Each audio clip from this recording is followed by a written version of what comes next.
Annual পরীক্ষা সবারই প্রায় শেষ হয়ে গেছে। এই সময়টাতে আমরা কিন্তু একেবারেই সময় নষ্ট করব না, বরং এই যে যতটুকু সময় আমরা পাচ্ছি রেজাল্ট বেরোনোর আগে পর্যন্ত, সেটাকে কিভাবে আমরা ইউটিলাইজ করতে পারি সেটা আজকের ভিডিওতে জেনে নেব।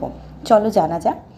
প্রথম কথায় যেটা বলবো, এই সময়টা বেশি দরকার হচ্ছে যারা 8 থেকে 9-এ উঠবে এবং 9 থেকে 10-এ উঠবে সেই সকল ছাত্রছাত্রীদের জন্য। যারা 8 থেকে 9-এ উঠবে তাদেরকে আমি বলবো, তোমাদের এখন দরকার যে ক্লাস 9-এর যে একটা হিউজ সিলেবাস চেঞ্জ হবে সেই সম্পর্কে দাদা দিদি বা তোমাদের যে কোনো প্রাইভেট টিউটরের থেকে একটুখানি আগাম আভাস জেনে নেওয়া যে আমরা কি কি পড়তে চলেছি। যেমন একটা ছোট্ট উদাহরণ দিই, তোমাদের এই ক্লাস 9-এ বাংলা এবং হিস্ট্রিতে অঙ্কতেও যথেষ্ট কিন্তু পরিবর্তন হতে চলেছে সিলেবাসে বা কোয়েশ্চেন প্যাটার্নে।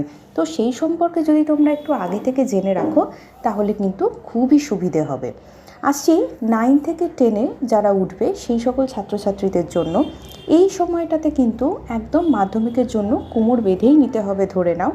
তাই এই ছুটির সময়টাতে তোমাদের কিছু কিছু ব্যাপারে আমি টিপ দিয়ে দিচ্ছি যেটা তোমরা শুধরে নিতে পারো। ধরো, যাদের উইক পয়েন্ট রয়েছে যে আমি হয়তো লিখতে খুব স্লো, বা আমার লেখার ক্ষেত্রে বাংলা এবং ইংরেজিতে বেশ বানান ভুল হয়, বা আমি ইংরেজি এবং বাংলা প্রশ্ন উত্তর নিজে থেকে লিখতে পারি না, সবসময় আমাকে কোনো হেল্প নিতে হয়, তারা কিন্তু এই সময়টাতে নিজেরা একটুখানি চেষ্টা করে দেখতে পারো যে টাইম ধরে বসে লিখলে বা কারোর হেল্প ছাড়া যদি কোনো কোয়েশ্চেন আনসার বা প্রশ্ন উত্তর বাংলায় তোমরা লিখতে পারো তাহলে কিন্তু একটা ভালো অভ্যাস তৈরি হয়ে যাবে। আসছি পরের প্রসঙ্গে। ছুটির এই সময়টাতে তোমরা বাংলা ব্যাকরণ এবং ইংলিশ গ্রামার কিন্তু আস্তে আস্তে প্র্যাকটিস করতে থেকো, তার সঙ্গে সঙ্গে আগের ক্লাসেরটাও রিভাইজ করতে থেকো। আগাম ক্লাসের জন্য যা যা ইংলিশ বা বাংলা গ্রামারের সিলেবাস থাকবে সেইটা তোমরা একটা বই জোগাড় করে কিন্তু ঝালাই করলে খুব ভালো হতে থাকে।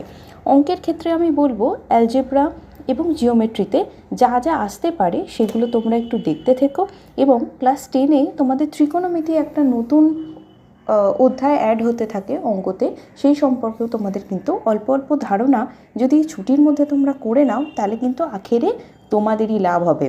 ম্যাজিকটা কী বলো তো, যখন স্কুল খুলবে তখন দেখবে ক্লাসের মধ্যে কিন্তু বন্ধুদের থেকে অলরেডি বেশি তুমি অনেক কিছু জেনে গেছো।